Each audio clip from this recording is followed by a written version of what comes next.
Aujourd'hui,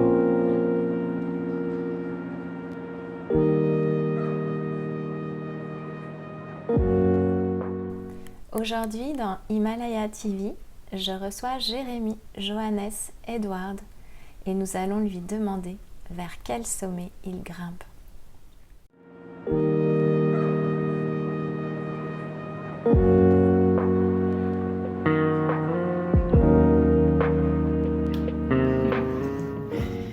Bonjour Johannes. Bonjour Estelle. Alors tu es danseur, maquilleur, créateur de mode. C'est ça. Tu as aussi lancé 2 concours de beauté que tu as présidé, dont tu es le directeur artistique. C'est ça. Tu enseignes, tu apprends toi-même, tu crées. Alors, on pourrait imaginer que tu es et grand passionné et boulimique de travail. C'est vrai. Comment toi, tu te décrirais finalement? Alors moi en fait, ça tourne vraiment autour de l'artistique.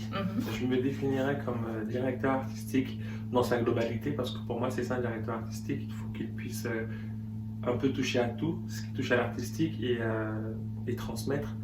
Transmettre, ça a toujours été quelque chose que j'ai voulu faire moi depuis tout jeune. Ouais. Et voilà, donc je suis un directeur artistique dans sa globalité, on va dire. Et du coup, pour toi, la globalité, c'est plus précisément au travers de quel domaine et de quels axes de travail? Parce qu'entre la danse, le maquillage, le spectacle, finalement, c'est très vaste.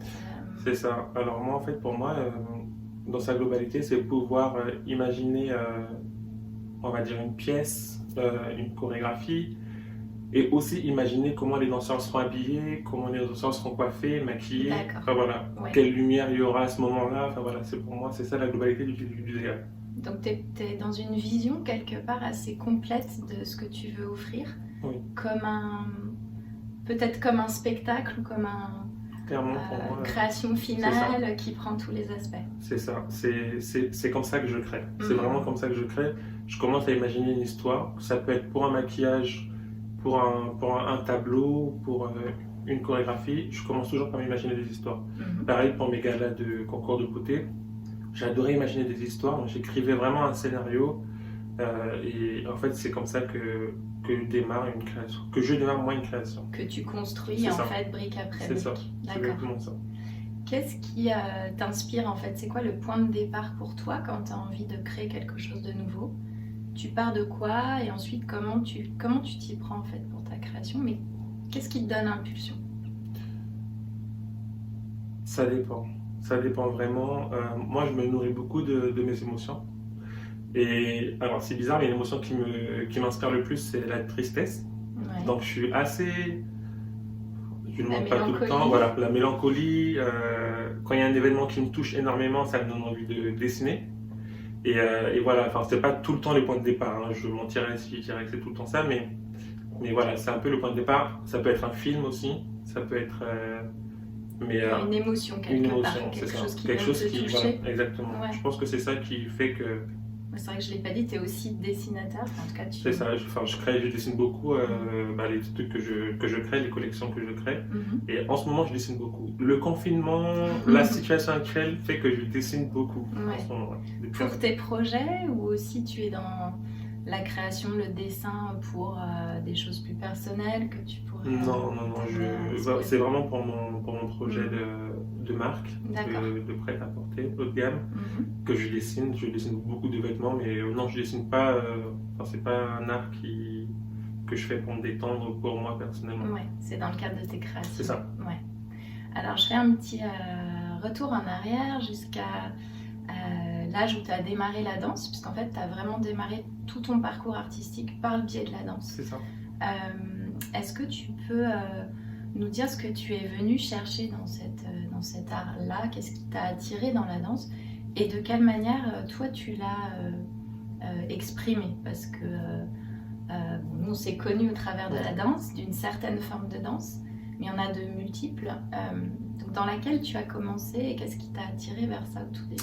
Alors, je me rappellerai toujours du premier jour où j'ai dansé, où j'ai su que j'allais danser. Je devais avoir 9 ans, j'étais en école primaire Et en fait, c'était un spectacle de fin d'année. Il y avait un spectacle de fin d'année. Et tous les élèves devaient danser. Enfin, on devait danser. Il y avait une musique un peu préparée à l'année. Et tout le monde était timide. Le jour du spectacle, tout le monde ne voulait pas. Personne ne voulait. Tout le monde était timide. Et je me suis levé. J'ai été devant tous les parents. Et j'ai mené la danse. Du coup, tous les élèves derrière m'ont suivi. Et c'est là que j'ai compris que j'allais aimer ça, en fait. Parce que j'ai toujours... je regardais beaucoup de vidéos de danse. Ça me passionnait. J'imitais des artistes. Une artiste brésilienne que j'aime beaucoup. Je l'imitais quand oui, parce qu'à l'époque, tu étais où? En Guyane. En Guyane. C'est ça.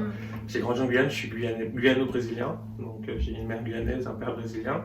Et j'ai grandi en Guyane. Donc, du coup, moi, je me rappellerai toujours de ce moment-là. De ce moment d'impulsion.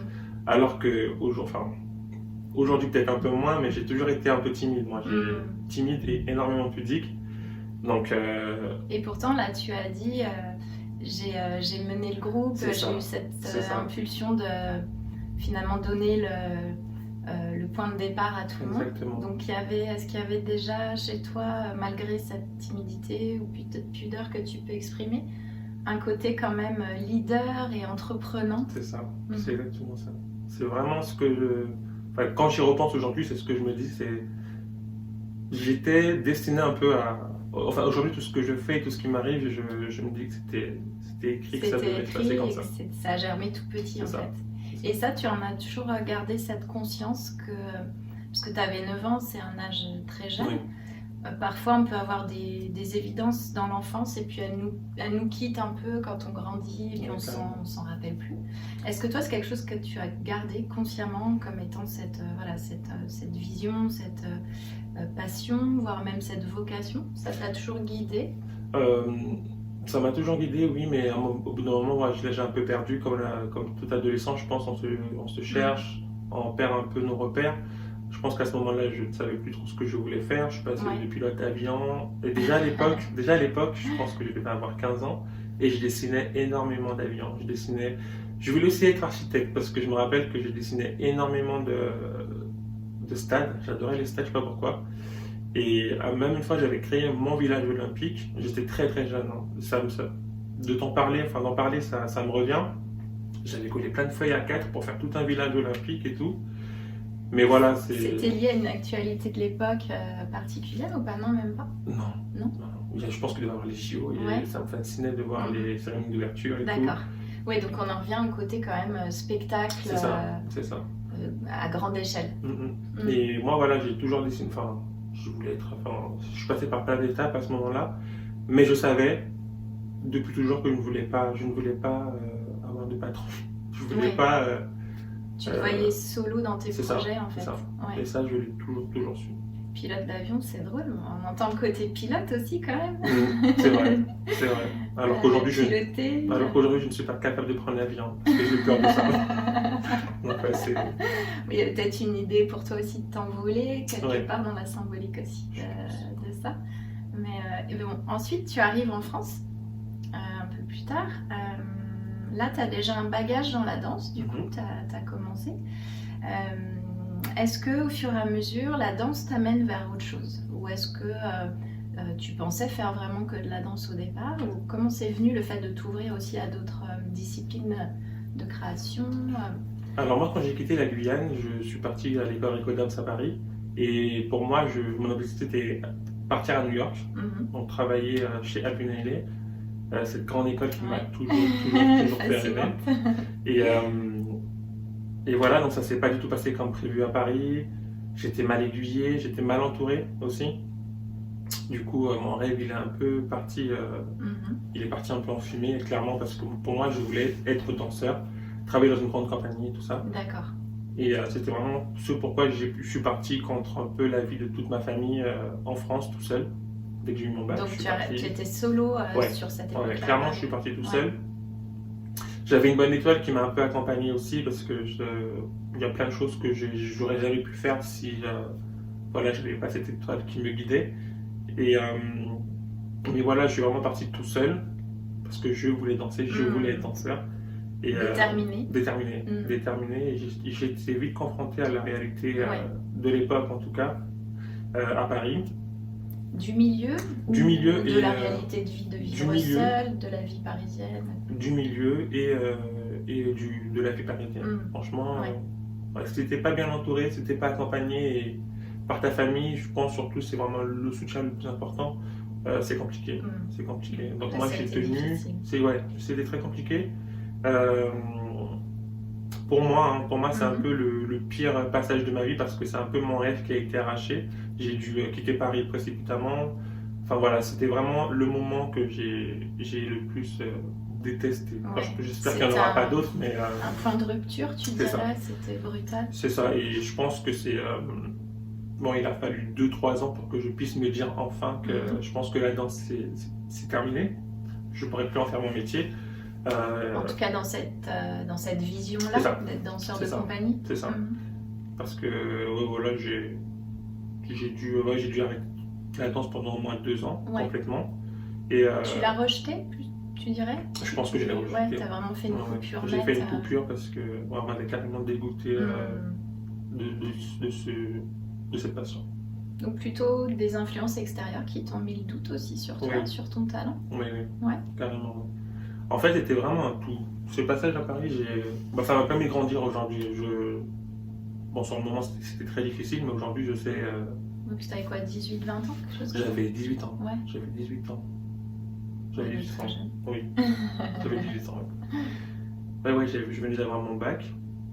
Non. Donc c'était marquant en termes de... C'était un peu violent. C'était violent. C'était très très violent. Pour un jeune, pour moi, surtout que voilà, dans ma tête, après peut-être que ma famille me soutenait, mais ils ne le montraient pas, de loin.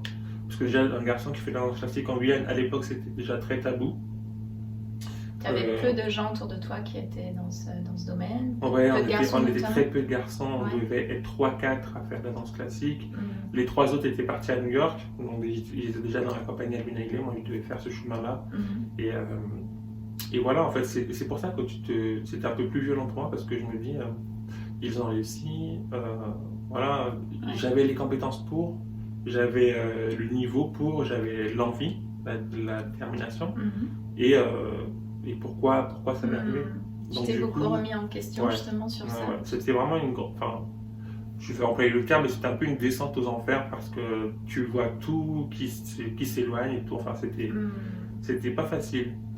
Tu as réussi après coup à identifier justement le pourquoi ce chemin que tu avais tracé dans ta tête ne s'est pas fait comme tu l'avais prévu Je pense juste que c'était pas pour moi en fait.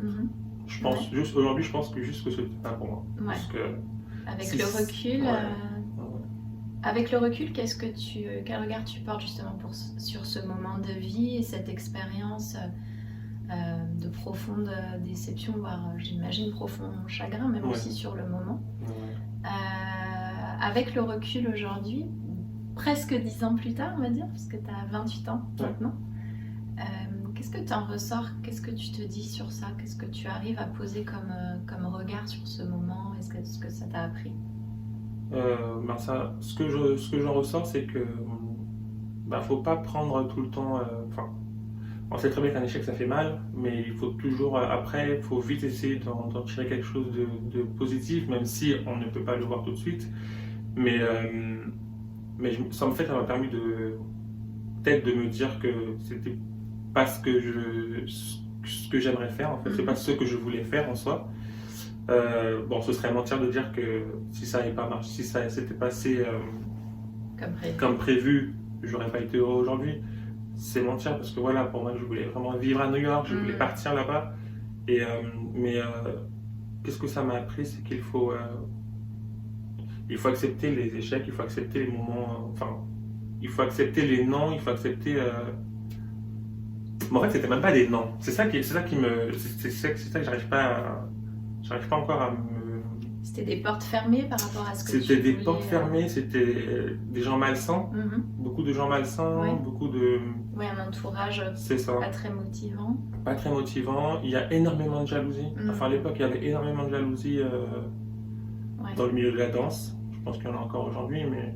Tu as été confronté à du racisme, des critiques sur toi-même aussi en tant qu'individu, au-delà de ton côté danseur? Oui, j'ai beaucoup été critiqué, par une prof en particulier dans la grande école où j'étais. Elle me supportait pas, je sais pas pourquoi. Pourtant, voilà, c'était tous les jours sentais c'était je sais pas ce que tu fais là, je sais pas la danse pour toi, c'est dans ta tête, c'était tout le temps des phrases Elle comme ça. mettait le tout en toi. Ouais, ouais. Et mine de rien, les paroles, ça a une forte pour moi. Parce que moi je crois en Dieu, donc du coup, pour moi les paroles ça a vraiment un impact au bout d'un moment. Quand on te rabâche tout le temps la même chose, bah, consciemment tu te dis que, ouais, qu'est-ce que tu fais là en fait, rentre chez toi. En tout cas, oui, elles peuvent avoir un impact sur toi très important et destructeur parfois. C'est ça. Après, tu étais jeune aussi et peut-être tu n'avais pas encore cette capacité de te blinder par rapport à ça. Non, je me dis si ça m'arrivait aujourd'hui avec le caractère que j'ai. Oui, qu'est-ce que tu ferais de différent? Oh là là, bah, ces gens.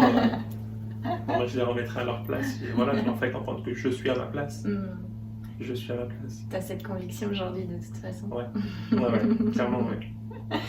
Qu'est-ce que, du coup, cette expérience t'a permis d'étendre par la suite? Parce que finalement, à ce moment-là, en tout cas, tu n'étais que dans l'univers de la danse. Je pense que la partie maquillage, mode, spectacle, etc., n'était peut-être pas encore arrivée jusqu'à toi. Si, parce que j'ai oublié de préciser, mais moi, en Guyane, donc on avait des galas à la fin d'année, et il y avait des concours régionaux et nationaux, du coup de la CND, et c'est moi qui imaginais mes vêtements. J'avais une couturière qui était une amie à moi, et je dessinais mes vêtements moi-même dès 15, moi j'ai 15-16 ans. Tes costumes de scène. C'est ça. Et j'adorais faire le maquillage. Et comme ça aussi, c'était un peu tabou en Guyane, je me servais des spectacles et des concours comme prétexte. Pour pouvoir me lâcher, faire des trucs assez graphiques et tout. Mais voilà, j'ai toujours aimé ça. Et aussi, quand j'étais en seconde, il y avait des concours de pom-pom girl.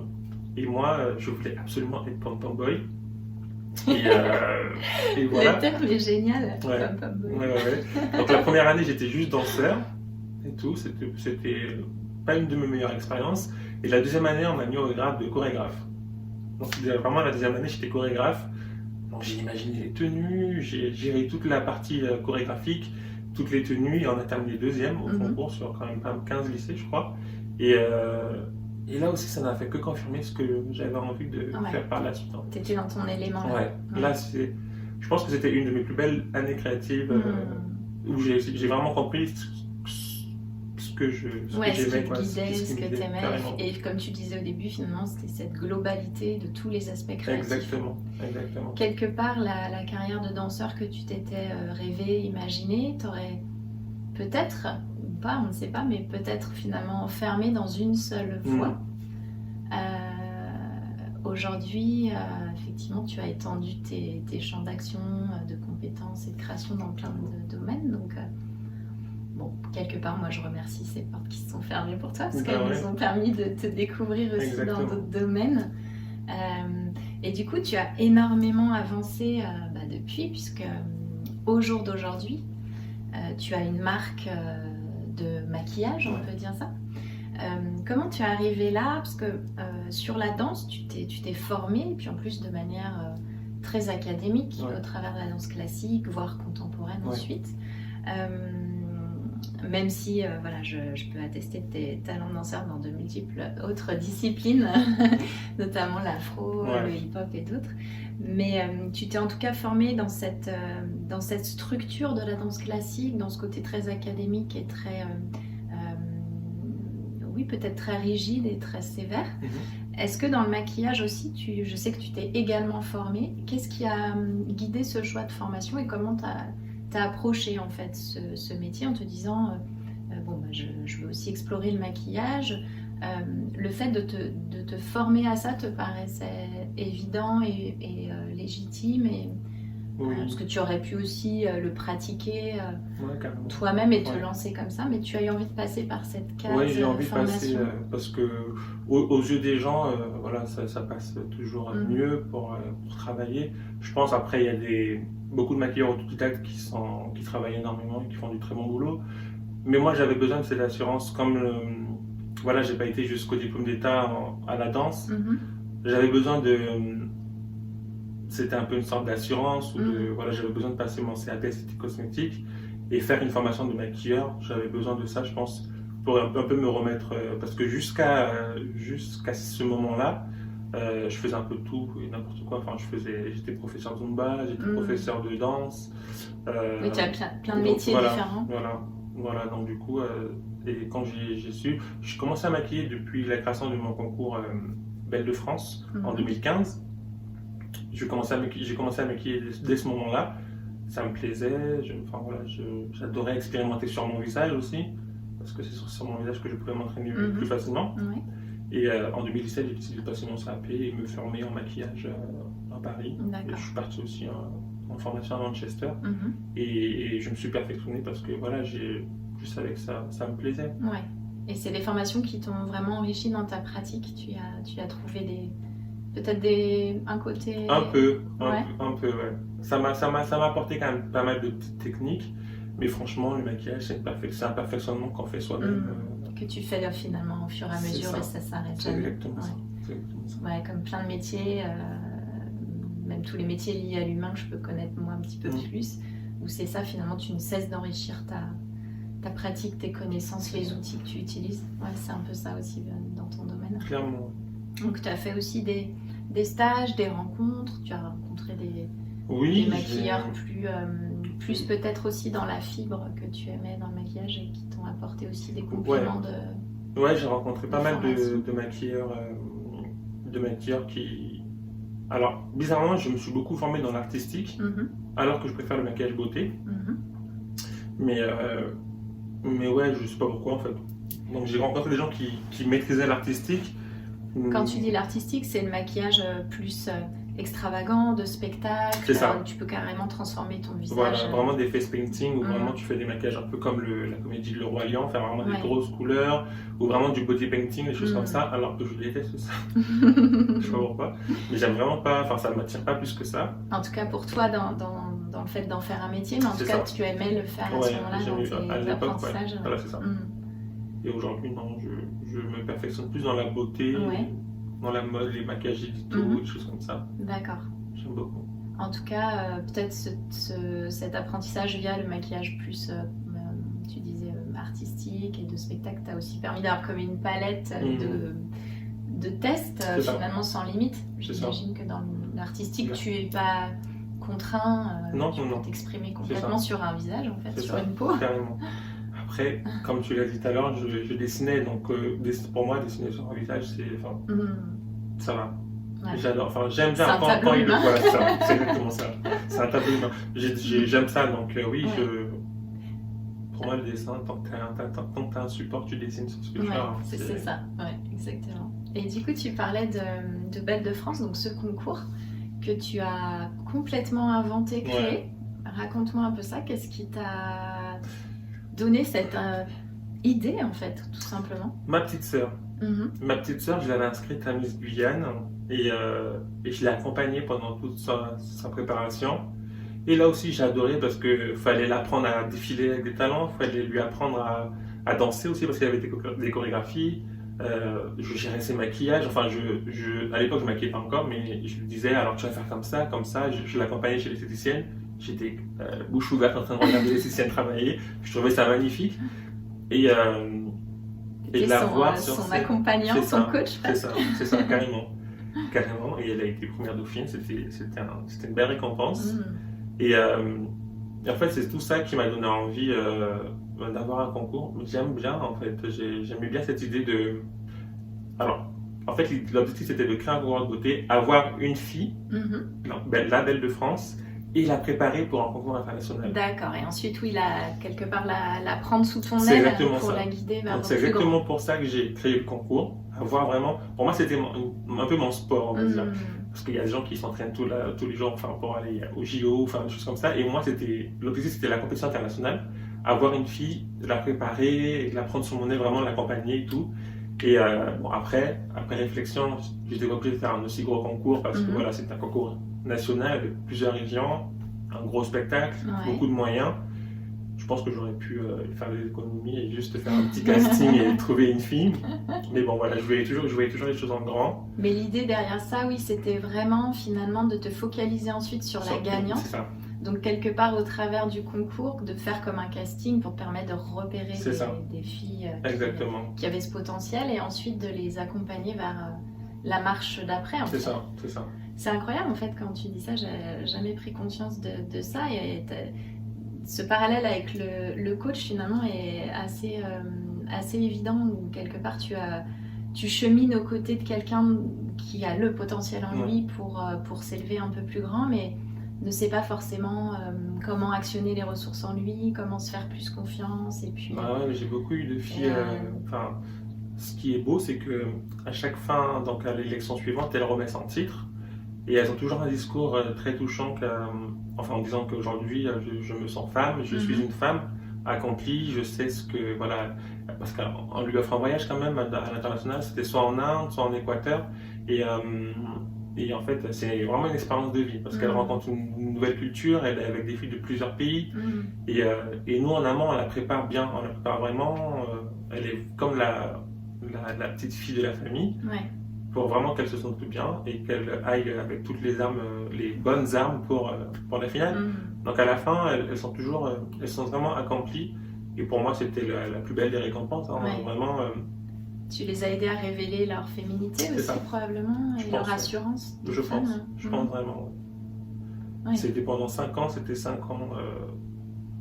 Très intense sur ce plan-là, très intense par contre, ouais. Faut s'accrocher quand on dit quelque chose comme ça. Oui, parce que ça a quand même toute proportion gardée, mais néanmoins grande échelle. C'est ça. Du coup, Surtout qu'on n'était pas aidés, on dérangeait pas mal la grosse machine déjà bien installée. Donc du coup, c'était... Oui, donc là aussi, il fallait faire une place sur un territoire qui ne t'attendait pas. C'est ça.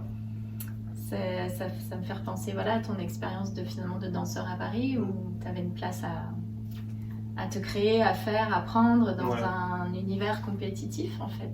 Là tu as retrouvé peut-être un peu ce point commun, sauf que là pour le coup tu as complètement mis ta patte et réussi à faire ce que tu avais en tête. J'ai réussi avec le soutien de la famille Drogue. Coucou. Mais vraiment j'ai eu de la chance en fait, j'ai vraiment eu de la chance. Non, j'ai pas eu de la chance. La chance n'existe pas pour moi, mais j'ai vraiment eu... Tu as été guidé vers ça. J'ai été guidé. J'ai vraiment été guidé. Et je suis arrivé à Lyon dans un état pas possible, parce que je sortais justement de cette situation. Je suis vraiment arrivé à Lyon dans un état pas possible. Quand tu as quitté Paris, là. Je te parle sans filtre, parce que je suis vraiment arrivé à Lyon dans un état... très bas. Très bas, vraiment très bas. Et j'ai rencontré les bonnes personnes qui m'accompagnent aujourd'hui encore. Et c'est elles, je sais pas, je suis arrivé dans un état et j'avais une seule envie, c'était créer mon concours. En fait, j'avais envie de créer un spectacle. Mais j'aimais la beauté. Donc du coup, c'est là qui mûrit le projet de Belle de France. C'est ça. Et j'avais besoin de m'exprimer. C'est pour ça que, ils m'ont accompagné vraiment de A à Z et on a fait un super beau spectacle. C'est génial. On a fait un super beau spectacle. Le deuxième était encore mieux. C'était vraiment... Oui, au fur et à mesure, l'édition d'après était carrément. Plus, mais après, je me suis lassé. Combien de temps du coup? 5 ans. 5 ans quand même. On a tenu 5 ans. Mais la 5e année, c'était plus difficile parce que j'avais déjà plus la motivation.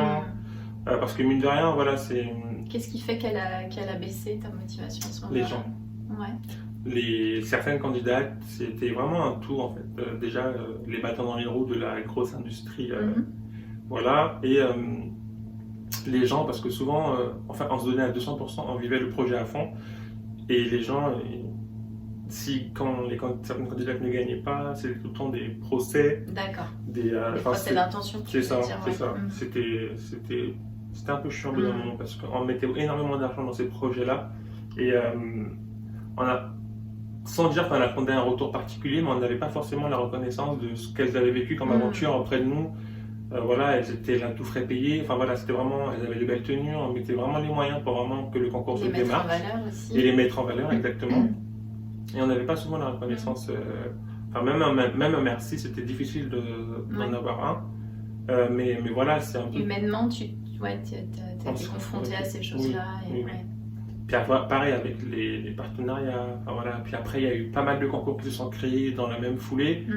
Du coup moi je trouvais voilà, c'est ça. Donc on a décidé d'arrêter.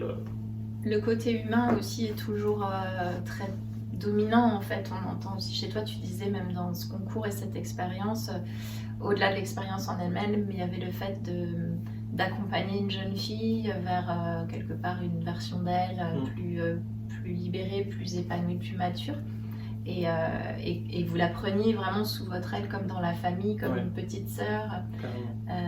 Tu y mets beaucoup de toi aussi humainement quand tu te lances dans quelque chose. C'est pas juste une création pour une création. C'est ça. C'est exactement ça. Mais tu lis en moi, mais parce que c'est vraiment ça en fait. Et c'est pour ça que dès qu'il y a un truc qui se passe mal, tu peux être sûr que je suis... Je pleure pendant 3 heures. Enfin, c'est marrant parce que je suis quelqu'un de fort mentalement. Parce que je ne serais pas là aujourd'hui, clairement. Mais quand je me lance dans un projet que j'imagine de A à Z, où je passe des nuits à dessiner, à imaginer des trucs, tu peux être sûr que s'il se passe quelque chose, ou que... Enfin, j'ai l'impression qu'on m'a frappé, ça coup de poignard. C'est toi tout entier qui est atteint. C'est exactement ça. Et, ta sensibilité en prend un coup. Et tu peux être sûr qu'au début, dès qu'il se passe un truc, je voulais tout arrêter. J'ai dit c'est bon, on arrête. Et c'est Benoît, coucou Benoît aussi, c'est Benoît qui m'a appris à me détacher un peu des projets. Et ça aussi, au début, je n'aimais pas déléguer. Alors déléguer les trucs, non, je voulais tout faire. Tu fasses tout toi-même. Il fallait que je fasse tout. Je passais des nuits sur la machine à coudre pour faire des trucs. Enfin, je voulais tout faire. Perfectionniste un peu, c'était pour ça. Ouais. J'avais peur que quelqu'un fasse pas comme j'avais imaginé, comme j'avais dessiné. Aujourd'hui, ça va mieux parce que c'est pas facile. Hein. Les gens qui veulent tout faire eux-mêmes, les burn-out, c'est souvent. Enfin voilà, c'est. T'as appris à faire confiance plus peut-être qu'à passer la main et à te faire aider surtout. C'est ça. Mais voilà, j'ai toujours. Dès que je fais un projet, tu peux être sûr que c'est un projet que j'ai mûri pendant un moment. Et pour moi, le projet, c'est tout quoi. Ça peut être juste une petite. Un cours de danse. Quand je prépare mes chorégraphies, tu peux être sûr que jusqu'avant que j'arrive à l'école, je réfléchis. Je me dis, mais est-ce qu'ils vont aimer? Est-ce que ça va? Je remets tout en question, mais vraiment jusqu'à ce que j'arrive devant la porte. Et dès que ça commence, ça va, je me lance. Mais quand tu lances, c'est bon. Ça passe d'une chorégraphie à un spectacle, à mon projet, à mes entreprises. Enfin, c'est tout. Je me soucie de chaque détail et comment les gens vont le percevoir, comment est-ce que ça me ressemble, est-ce que ça va plaire. Enfin, voilà, parce que justement, quelle est ta motivation dans tout ça? Qu'est-ce que tu as envie entre guillemets, d'offrir au monde et de transmettre par le biais de tous ces projets? Parce que oui, tu reparlais de la danse, parfois tu enseignes, donc finalement tu as une palette d'activités qui est très large. Tu maquilles des futurs mariés, tu maquilles pour des événements, enfin c'est extrêmement large finalement ton champ d'activité, mais il y a toujours cet élan artistique au fond, puis cette sensibilité que tu mets. Mais finalement quand tu dis voilà, je peux mettre beaucoup de pression, ou jusqu'au moment où je démarre, je peux me remettre en cause moi-même, et qu'est-ce qui te guide en fait? Qu'est-ce que tu as tant que ça envie de donner au travers de toutes ces choses que tu crées et que tu proposes? De la joie, je pense. Je pense que c'est de la joie. Je pense que c'est de la joie parce que vraiment, je veux que quand les gens ils dansent les choristes et la banane, je veux que quand la maquilleuse de la mariée, elle se voit, qu'elle soit fière, enfin qu'elle soit heureuse de se voir, qu'elle se trouve jolie et qu'elle soit contente, quoi. Je pense que c'est vraiment de la joie. Je veux que là, je travaille sur ma première collection. Je lance un peu je lance bientôt ma maison de couture. Et en fait, mon leitmotiv, c'est vraiment que les gens ils s'amusent. Ils s'habillent en s'amusant. Je veux qu'ils tentent des choses qui se dépassent, que se surpassent. C'est ça, oser. Oser. Parce que c'est vrai qu'on fait cet échange de manière assez profonde et finalement un peu sérieuse, mais il y a une facette de toi que je connais et qui est extrêmement drôle et même fantasque et oui, vraiment comique et homme de spectacle par nature, même dans ce que toi t'exprimes. Et je vois tout à fait ça quand tu parles de ça, de donner de la joie et de s'amuser. C'est quelque chose de ta personnalité qu'on retrouve énormément dans les moments où on peut te voir justement agir comme ça. Et de l'amusement aussi, un côté fun. C'est ça. Ouais. En fait, c'est vraiment un lâcher prise. J'aime bien. Moi, je suis un peu. Alors, c'est vrai que là, on le remarque pas trop, mais mais oui, je suis un peu foufou. Ouais. Et ça tranche complètement avec le côté super académique de la danse. Oui. En tout cas, tel que tu l'as connu au début. La danse classique. Ouais. Mais oui, je pense que ça. Non, je vais pas dire que c'est ce qui me manquait, mais c'est assez. En fait, on a l'impression que c'est un peu le bordel dans ma tête, mais non, je suis. Tu sais bien que tu y vas. C'est ça. Mais on m'a souvent répété d'ailleurs que pendant tout mon processus scolaire, et souvent, tu fais trop de choses, il faut que vraiment tu puisses te concentrer sur une chose. Dans le sens, tu t'éparpilles. C'est ça. Et j'ai toujours refusé. Je me suis toujours dit non, je ne peux pas. Parce que je me suis concentré à 2000% dans la danse, ça m'a lassé. Ça me lasse vite en fait. Tout ce que je fais, ça me lasse vite. Et là, je commence vraiment à trouver une stabilité entre ma marque de maquillage, moi en tant que maquilleur et styliste designer, et la marque que je vais lancer là en septembre. Et là, je me sens bien. C'est ton équilibre qui est ainsi en fait. C'est ça. Et peut-être que ça te correspond moins, en effet, d'être enfermé dans une seule direction et que tu as besoin d'exprimer davantage. Ouais. Et je vais rebondir sur ce que tu as dit. L'humour, enfin, tu me connais, je suis très drôle et tout ça. Et j'ai longtemps pensé que c'était une façon de me protéger, d'être drôle, de me sentir aimé, enfin, de me faire apprécier par les gens. Parce que oui, je fais tout ça, mais je manque peut-être un peu moins, un tout petit peu moins, mais je manque énormément de confiance en moi. Et ça, on me le rappelle bien tous les jours. Voilà, que je dois avoir vraiment confiance en moi, je dois prendre confiance en moi. Mais alors, je fais des vidéos sur YouTube, je suis drôle en story sur Instagram, je communique bien avec les gens, mais j'ai pas vraiment confiance en moi.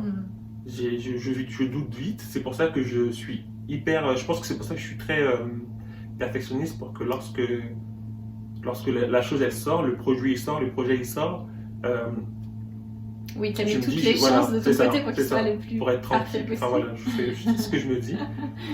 C'est pour ça que je suis très chiant quand je lance un projet. Je suis vraiment chiant. C'est pour te rassurer finalement. Ouais, je pense. Mais oui, le petit Johannes manque énormément de confiance en lui.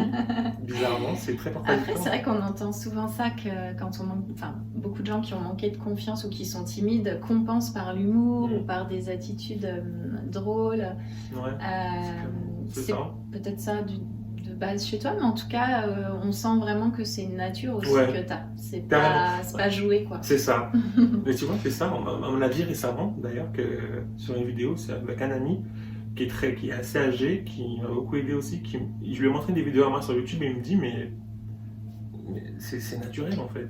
Je faisais vraiment le comique dans la vidéo. Il me dit, mais alors les gens qui sont pas naturels, je les remarque direct, mais toi, on sent que c'est naturel. Je lui dis, mais oui, c'est ça en fait. C'est ça que j'arrive pas trop à comprendre. Je pense que tu t'autorises cet espace d'expression quand tu es face caméra ou sur tes réseaux, ou quand tu es dans l'instant où tu as envie de transmettre quelque chose.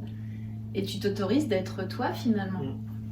Alors, la confiance en toi, elle est peut-être, encore à travailler probablement, mais pour le coup, je trouve que ça révèle une grande confiance en soi, d'être capable d'être soi-même, en fait, à un instant T, et tu le fais souvent, en fait, aussi pour te regarder parfois, même sur des lives, c'est instinctif, quoi. Tu transmets cette joie, cette dynamique, cette drôlerie, véritablement, et... J'essaie. J'essaie. J'avais envie de revenir plus sur la partie de toi qui est entrepreneur et créateur d'entreprise, puisque le volet artistique effectivement est très présent, mais il passe aussi par ce côté plus structuré de lancer une marque, faire un business. Comment tu te sens là-dedans en fait ? Est-ce que ça aussi c'est un côté qui te plaît beaucoup, l'aventure entrepreneuriale ? Comment tu t'y retrouves là-dedans, ou c'est quelque chose aussi qui est un peu plus cadré, structuré, on a des obligations en fait en tant qu'entrepreneur. Comment tu t'y retrouves en fait ? Bah écoute, je le fais parce que j'ai pas le choix. C'est vraiment pas la partie qui me passionne le plus, je pense comme beaucoup d'entrepreneurs. Mais beaucoup de créatifs peut-être. C'est ça. Donc du coup, j'ai la chance d'être épaulé, d'être bien épaulé. pour les choses vraiment très très chiantes, je sais pas moi qui le fais, mais, mais voilà, en fait, j'ai voulu être entrepreneur pour vraiment créer et proposer des univers et des choses à mes clients. Et c'est la partie que je pense que je préfère dans l'entrepreneuriat. Mais après, la partie un peu plus administrative, je la fais parce que je n'ai pas le choix. Mais... Et quelle vue tu as pour le futur de ton business? Est-ce que tu arrives en tant qu'entrepreneur à te projeter, à te mettre des ambitions, tu vois, à plus ou moins long terme? Ouais. Mais qu'est-ce que tu vois de plus lointain, en fait, pour toi, en termes de business et de marque? Bah, franchement, j'aimerais bien que déjà mes marques grandissent. C'est l'objectif que j'ai, vraiment d'en faire des marques reconnues internationalement. Ouais. Et c'est le seul but que j'ai. Enfin, c'est déjà très bien, tu me diras, mais oui, mon objectif, c'est faire reconnaître une marque internationale. C'est ça. Ouais. C'est exactement ça. Et fédérer, quoi. Je vais vraiment fédérer. Bon, la marque de maquillage va changer de nom prochainement parce que je veux plus qu'elle soit centrée autour de moi. Je veux plus qu'elle s'appelle Jean-Yves Beauty. Je veux vraiment qu'elle fédère et qu'on puisse porter un message. Donc c'est aussi un peu ça l'idée de... Qu'elle transmette tes valeurs aussi. C'est ça, ouais. C'est ça. Mes valeurs et celles de beaucoup de personnes, quoi, de vraiment être libre, le lâcher prise et être libre en fait, d'être qui on veut. Parce que je suis passé par là. Je suis passé par là, par le fait de devoir aller à l'encontre de la vie de beaucoup de personnes, de mon entourage, pour partir justement faire de la danse. Et c'était pas facile. Donc je pense qu'aujourd'hui, on doit être libre de ne pas écouter la CPE ou l'orientation scolaire et dire que non, je ne veux pas faire ça, je veux faire ça. En fait. Ouais. Parce que le bonheur de chacun, pour moi, c'est le seul but qu'on devrait avoir dans la vie. Être heureux en faisant ce qu'on aime. C'est ma phrase sur mon Instagram. Donc être heureux en faisant ce qu'on aime. Ouais. C'est une belle vision, effectivement, et de pas se laisser enfermer, limiter. C'est ça. Et de suivre ce que tu appelais ton étoile, mais peut-être ton intuition, ton instinct, et de t'écouter. Ouais. C'est ce qu'on entend chez toi depuis que tu es enfant, en fait, où tu as quand même toujours eu cette capacité à te faire confiance, à t'écouter, à suivre tes élans, tout finalement. Tu n'as jamais vraiment dévié de cet axe-là, de cet élan-là pour la création finalement envers et contre tout, envers les modèles établis, envers les concurrences parfois.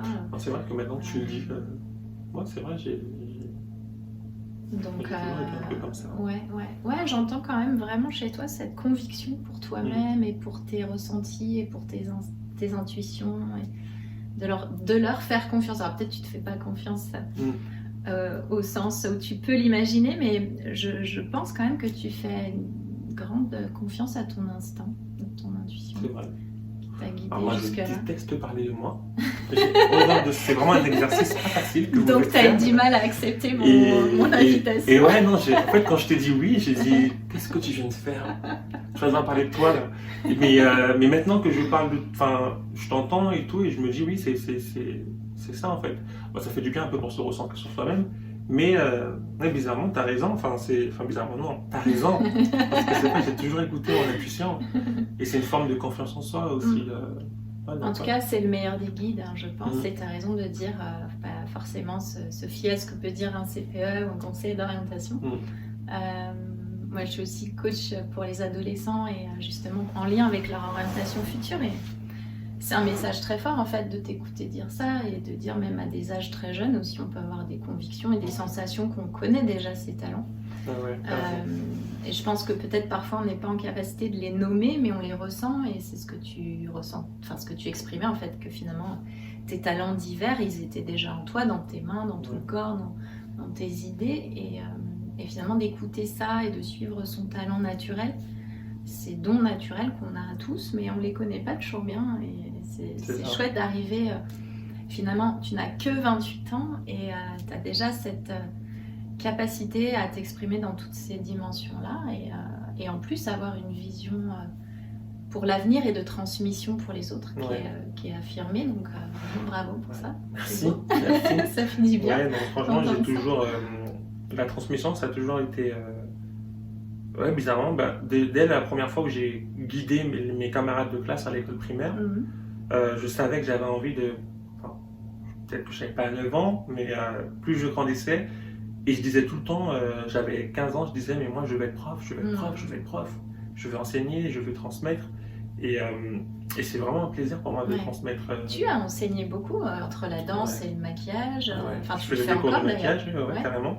Mais j'ai beaucoup enseigné et j'ai fait ça depuis que j'ai commencé la danse, à 16 ans, vraiment. J'enseignais déjà, je préparais des petits élèves du conservatoire pour les concours nationaux, je faisais leur chorégraphie. J'ai toujours eu cette envie de transmettre en fait. Dans quel but selon toi cette envie de transmission? Bon, je pense que c'était pour éveiller des passions chez les gens. Je sais pas, j'ai envie que tout le monde danse. Je voulais que tout le monde danse, je voulais que tout le monde se maquille, sache se maquiller. Mais la danse, c'est surtout la danse où j'ai eu cette envie-là, mais je pense que je voulais que tout le monde danse. Je voulais voir tout le monde danser.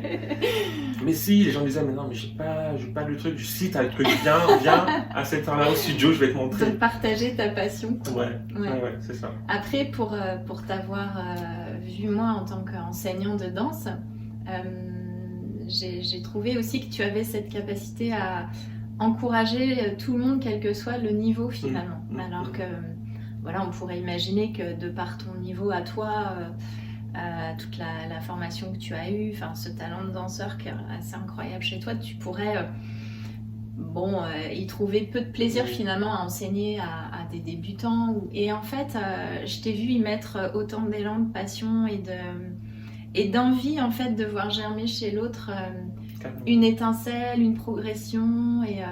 Et je t'ai toujours trouvé très motivant, encourageant pour ça. Ouais, tu peux être sûr que quand il y a quelqu'un qui ne vient pas le cours d'après, ça me fait quelque chose. Qu'est-ce que j'ai fait de mal? Pourquoi? Ouais, tu te remets en question tout de suite sur ça. Mais oui, on sent cette envie de partage en fait de ton propre plaisir et de ta propre passion. Et il est très communicatif, cet élan chez toi. Je trouve aussi que tu as cette façon de le communiquer facilement et de générer cette joie, comme tu disais tout à l'heure. Elle est, que tu en aies l'ambition, tu l'as dit, donner cette joie entre guillemets au monde, parler du maquillage, de plein de choses. Mais je trouve qu'elle est tellement en toi naturellement qu'elle transparaît et elle est transmise facilement comme quelque chose d'évident de travers les gens, quoi. En cours de danse, je me sens bien, je me sens vraiment moi. C'est ton terrain, d'expression. Aujourd'hui, tu dirais que c'est celui dans lequel tu es quand même le plus toi-même, ou finalement tous, que ce soit le maquillage, la danse, le spectacle? Je pense quand même que la danse reste quand même le domaine où je suis le plus à l'aise. Ok. Je pourrais parler des heures avec toi. J'ai encore plein de questions, mais on va peut-être s'arrêter presque là pour aujourd'hui. Quitte à refaire plus tard. Et voir comment les choses auront évolué pour toi cette année notamment. Avant de se laisser, j'ai envie de t'emmener vers ce petit exercice du portrait chinois que j'aime bien. Alors, je vais te poser quelques petites questions, Johannes. Si tu étais un personnage historique ou de la mythologie, qui serais-tu? Alors, si j'étais un personnage de la mythologie, est-ce que c'est bien la mythologie? Poséidon. Alors, Poséidon m'a toujours fasciné, déjà parce que j'adore le bleu. J'aime beaucoup le bleu. Et les eaux, pour moi, c'est, je sais pas, j'aime beaucoup l'univers de l'eau. Poséidon, l'Atlantide, ça m'a toujours fait rêver. J'aurais été Poséidon. Et un personnage historique, j'aurais été Louis XIV qui me fascine. Le roi soleil, il me fascine. Il t'inspire. Il m'inspire beaucoup, vraiment. C'est drôle. Qu'est-ce que tu y trouves d'inspirant justement? C'est lui qui a un peu apporté la danse classique, toutes ces choses-là, l'artistique. Je veux pas dire de bêtises, mais c'est l'amusement au sein de la cour. C'est ça. Peut-être que vous êtes croisés dans une autre vie. Ça serait cool, ce serait vraiment cool. Mais oui, non, Louis XIV, c'est vraiment un personnage qui me parle. Ok. Si tu étais une couleur, tu la dit, je pense, mais Le bleu. on va sur le bleu. On va sur le bleu. Ouais, très bleu. Si tu étais un film, Dirty Dancing. C'est un peu un des films qui m'a aussi confirmé que la danse c'était ce que je voulais faire. Ouais, Dirty Dancing. Si tu étais une musique ou une chanson? Une musique ou une chanson.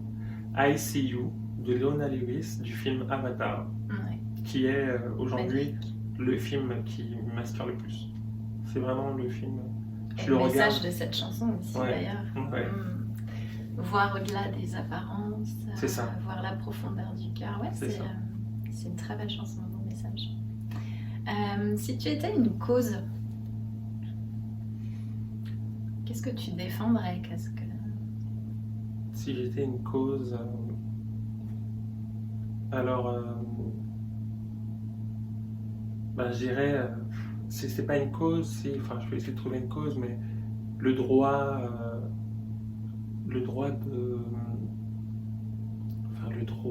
donner le droit à tout le monde, quoi, de faire l'expression pour tous. C'est ça, de faire ce qu'ils veulent en fait. La libre expression. La libre expression et ouais, mais franchement, c'est laisser les gens faire ce qu'ils veulent, quoi. Le droit, me battre pour que les gens fassent ce qu'ils veulent.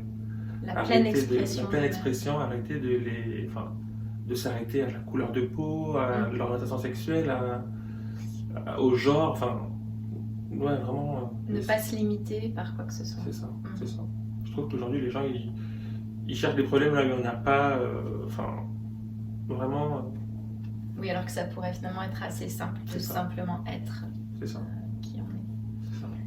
Si tu étais une citation? C'est une citation biblique, pardon. Rien n'est impossible à celui qui croit. Et c'est vraiment la phrase que moi je me répète quand ça va pas. C'est ton mantra de chaque jour. Tous les jours. Je me rappelle, je l'avais écrit sur tous les t-shirts. À l'époque, c'était au Pom Pom Girl en Guyane. J'avais fait 20 t-shirts pour toute l'équipe et j'avais marqué au dos, rien n'est impossible à celui qui croit. Et parce que voilà, pour moi c'est ça. C'est tant qu'on croit, on peut tout faire. Si on y croit vraiment. En quoi? Pour moi, je vais parler pour moi, je crois en Dieu. Donc du coup, c'est un peu la force que j'ai quand ça va pas, je sais à qui je peux parler et tout. Et voilà, parce que je connais pas mon père. J'ai jamais connu mon père, même pas une photo, rien. Mais pour moi, c'est ce lien que j'ai créé avec Dieu qui m'a fait que des fois j'arrivais à tenir. À tenir. Et avoir ce soutien à travers de ta croyance. Je savais à qui je pouvais parler et tout. Mais alors, croire en Dieu, croire en ses croyances et croire en soi. Voilà, pour moi, c'est le plus important. Croire en soi, voilà, pour faire ce qu'on a envie de faire, quoi. Et c'est pas facile, hein. C'est vraiment pas facile de croire en soi. Il y en a qui y arrivent très bien, mais ouais, croire en soi, après tu le sens au bon moment quand c'est fait. Quand tu y arrives, tu le sens et là là tu fonces et plus personne peut t'arrêter. Et tu abats des murs. C'est ça. C'est ça. Alors justement, ma toute dernière question avant de se laisser serait la suivante. Dans l'idée où on imagine que plus rien ne te limite, rien ne t'arrête, tout est possible. Tout est possible, comme tu viens de le dire finalement. Quelle serait la plus grande et libre version de toi-même? Qui serait Joannès dans ce monde idéal où tout est possible? Comment tu te vois? Alors je me vois... comment je me vois? Tout est possible. Alors si tout est possible, je me vois heureux. Tout est possible. Ouais, tout. Je me vois bien et avec assez d'argent, je vais le dire franchement, avec assez d'argent pour mettre à l'abri ma famille, parce que c'est à ça que c'est avant tout pour ça que pas avant tout, c'est pas vrai, mais c'est une des raisons principales que j'aimerais vraiment être bien aujourd'hui, pour pouvoir mettre à l'abri ma famille et travailler sur des causes qui me touchent. Avoir les moyens de le faire. Avoir les moyens de le faire, parce que bon voilà, il y a des causes que j'aimerais bien, enfin, la cause dont je t'ai pas vraiment parlé parce qu'elle n'existait pas, le droit du droit, ça n'existait pas. Le droit d'être soi. Mais ouais, non, essayer de travailler sur un truc sur quelque chose où les gens, viennent je sais pas. Tu sais, moi j'ai longtemps eu du mal à accepter déjà que j'étais danseur, que je voulais faire de la danse classique, que je voulais être maquilleur. C'était vraiment un combat contre soi-même parce que j'avais peur du regard des gens, j'ai toujours peur du regard des gens pour quand je fais quelque chose. Et accompagner les gens qui sont dans le même cas, tu vois. Qui étaient dans le même cas, qui sont dans le même cas que dans lequel moi j'étais. Et voilà, donc si tout est possible, je me vois tu dois aider à ton tour. Aider à mon tour, voilà. Je me vois aider à mon tour et lui mettre à ma famille en sécurité. C'est très important. Ma famille. Noble objectif. Voilà, donc voilà. Très bien. Johannes, mille merci. Merci à toi, pour Estelle. ce matin. On Merci a à appris, toi. je pense, beaucoup de choses sur ton parcours et la manière dont tu le vois. Et c'était un honneur vraiment que tu acceptes aussi d'être mon tout premier invité dans l'honneur est pour moi. L'honneur est pour moi parce que c'est un beau projet que tu lances et merci de m'avoir demandé à moi parce que tu te demandes qu'est-ce que tu pourras bien dire, parler de toi, et comment tu m'as apporté le projet, c'est un très bon exercice. Tu le sentais bien. Et c'est un très beau projet en tout cas, donc merci à toi pour la confiance. Merci pour la tienne et j'ai adoré te mettre plus en avant, plus en lumière et plus en lien avec ce qui t'anime profondément, qu'on ne voit pas toujours dans ce qu'on propose de manière extérieure et en surface. Donc, exercice pas très facile, donc, pour les prochains, préparez-vous. Merci pour ta sincérité, ton talent et tout ce que tu offres au monde en tout cas et que tu continueras d'offrir. Merci. Merci.